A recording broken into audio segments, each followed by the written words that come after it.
तो last episode के and पे हमने देखा था कि हमारा हालिन जो होता है उसकी अपने फादर के साथ अंडरस्टैंडिंग बढ़ना शुरू हो जाती है, अपने फादर को गले लगाता है। तो इस एपिसोड की शुरुआत 3 महीने के बाद दिखाई जाती है, जहां पर वो अपने छोटे भाई के साथ बैठा होता है। तो अपने छोटे भाई के साथ बैठा फिशिंग कर रहा था और साथ ही वहां पर उसका छोटा भाई उसे कहता है कि देखते हैं कि आज यहाँ पर कौन ज्यादा फिशेज को पकड़ेगा। मुझे लगता है कि मैं यहाँ पर ज्यादा फिशेज पकड़ूंगा, क्योंकि तुम अपनी प्रीवियस लाइफ में भी तुम्हें यहाँ पर फिशेज पकड़ना बिल्कुल पसंद नहीं था, ना ही तुमने कभी कोई मछली पकड़ी है। तो इस लड़के का नाम गीजंग जोंग होता है। तो गीजंग जोंग जो होता है इसका सौतेला भाई होता है, लेकिन उससे पिछली लाइफ में हमारा जो हालिन था उसने कभी भी यहाँ पर इसका मुंह नहीं लगाया, ना ही कभी इससे कोई बात की थी। तो हालिन हमारे गीजंग के बारे में बताता है कुछ की पिछली लाइफ में गीजंग क्योंकि यहाँ पर अपनी फैमिली की सीक्रेट आर्ट्स को मास्टर कर रहा था, क्योंकि हमारे हालिन को मार्शल आर्ट्स में कोई दिलचस्पी नहीं थी। इसी वजह से गीजंग को ये आर्ट सिखाई जा रही थी, लेकिन एक की बस्ट की वजह से उसकी बॉडी पूरी तरह से क्रिपल हो गई थी, उसकी बॉडी पैरालाइज हो गई और बिस्तर के ऊपर आ गया था। तो बिस्तर के ऊपर पड़े रहने की वजह से अब यहाँ पर हमारी फैमिली का स्टेटस और भी ज्यादा खराब हो गया था, और साथ ही यहाँ पर स्टेटस के खराब होने की वजह से हमारे हालिन को मजबूरन वहाँ पर एक मर्चेंट गिल्ड के अंदर शादी करनी पड़ी, और मर्चेंट गिल्ड में शादी करके उसे वहीं पर उसी मर्चेंट गिल्ड में दिया गया था। तो हमारा जो हालिन होता है वो कहता है कि अपनी पिछली लाइफ में अपने छोटे भाई की मदद नहीं कर पाया था, और ये बेचारा यहाँ पर मेरी गलती की वजह से, क्योंकि मुझे सीक्रेट आर्ट लेनी चाहिए थी लेकिन इसे सीक्रेट आर्ट पास डाउन की जा रही थी, जिसकी वजह से ये पैरालाइज हो गया था।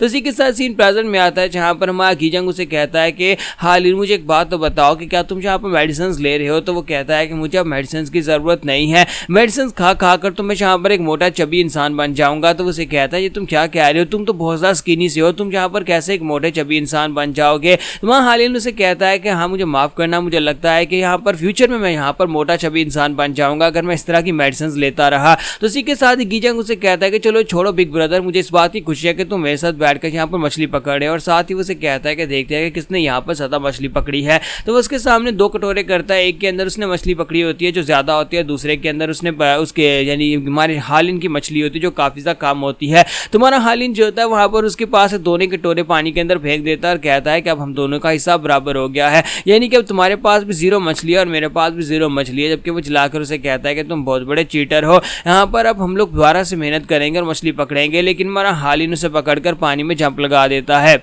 और उसे कहता है कि छोड़ो मछली को, अब हम लोग यहाँ पर पानी के अंदर नहाते हैं और एंजॉय करते हैं, और दोनों पानी के अंदर कूद जाते हैं। तो वहाँ गीजंग उसे कहता है कि ब्रदर तुम्हें क्या हो गया है, तुमने यहाँ पर मेरे कपड़े भी अपने साथ गीले कर दिए। फिर साथ ही वो दोनों पानी से बाहर निकलते हैं। तो हमारा हालिन उसे कहता है कि मेरे छोटे भाई प्लीज मुझे माफ कर देना, और साथ ही वो सोच रहा होता है कि मैं अपनी पिछली लाइफ में से बिल्कुल भी टाइम नहीं दे पाया था। हालांकि मेरे भाई बहन बिल्कुल भी बुरे नहीं थे, बल्कि काफी ज्यादा अच्छे थे, और ये लोग मुझसे बात करना चाहते थे लेकिन मैंने कभी इन लोगों से बात नहीं की थी। तो उसके बाद हमारा हालिन कहता है कि मैंने पिछले 3 महीने से अपनी ट्रेनिंग के ऊपर फोकस किया, अपनी फिजिकल बॉडी को स्ट्रॉन्गर बनाया है, क्योंकि मेरी फिजिकल बॉडी बहुत ज्यादा वीक थी और मार्शल आर्ट्स लेने के लिए बिल्कुल भी तैयार नहीं थी। शुक्र है कि उस एल्डर की, उस बुड्ढे एल्डर की बॉडी की, उस असोल की वजह से, जिसकी वजह से मेरी बॉडी के अंदर क्रिम्सन की है, उस एल्डर की वजह से मैं उस क्रिम्सन की को यूज करके अपनी बॉडी को बेहतर बनाता जा रहा हूं। और जब भी कभी यहाँ पर उस बुड्ढे एल्डर की पावर आउटबस्ट करती है, तब मैं जाकर झरने के नीचे बैठ जाता हूँ। ठंडे पानी के नीचे बैठने की वजह से मैं अपने आप को शांत कर पाता हूँ, और मैं उस बुड्ढे आदमी को अपनी बॉडी के ऊपर कब्जा नहीं करने देता। बस इसी तरह मुझे यहाँ पर अपने आप को रोक रखना होगा। अगर मैंने इस तरह से बर्दाश्त कर लिया और अपने आप को स्ट्रॉन्गर बना लिया, तो बुढ़ा आदमी कभी यहाँ पर मेरी बॉडी के ऊपर कब्जा नहीं कर पाएगा।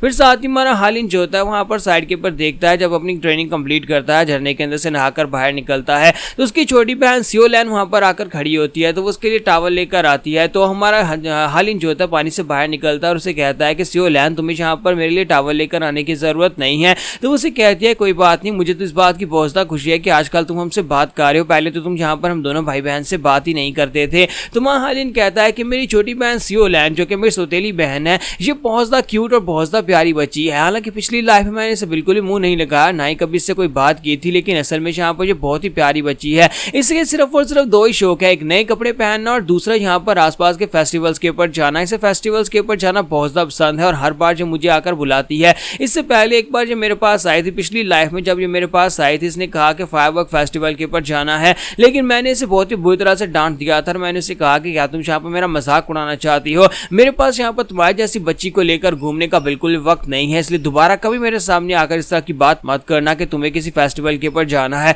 जाओ जाकर अपने बाप से कहो, मुझसे इस तरह की बात मत करना। तो हमारा हालिन खुद भी इस बात के पछता रहा होता है कि उसने अपनी बहन के साथ बदतमीजी की, जिसकी वजह से वो बेचारी प्यारी बच्ची रोना शुरू कर दिया था। लेकिन उसने यहाँ पर इस बात से फर्क नहीं पड़ता था, लेकिन अब यहाँ पर उसे इस बात से फर्क पड़ता है। तो वो कहता है कि लास्ट टाइम कुछ ऐसा हुआ था, ये 2 फेस्टिवल्स के ऊपर गई। पहला फायरवर्क फेस्टिवल था जो कि यहाँ पर कुछ दिन के बाद होने वाला है, जिस फायरवर्क फेस्टिवल के ऊपर यहाँ पर जो होकर आ गई थी, लेकिन उसके 1 साल के बाद यहाँ पर एक और फेस्टिवल हुआ था। उस फेस्टिवल के ऊपर हमारी बहन का किसी ने मर्डर कर दिया था। हमें पता ही नहीं चला कि यहाँ पर कौन इसको मार कर चला गया। फादर ने इसको इन्वेस्टिगेट करने की कोशिश की और काफी अर्सा तक इसको इन्वेस्टिगेट करते रहे, लेकिन उसके बाद फादर को भी मार दिया गया।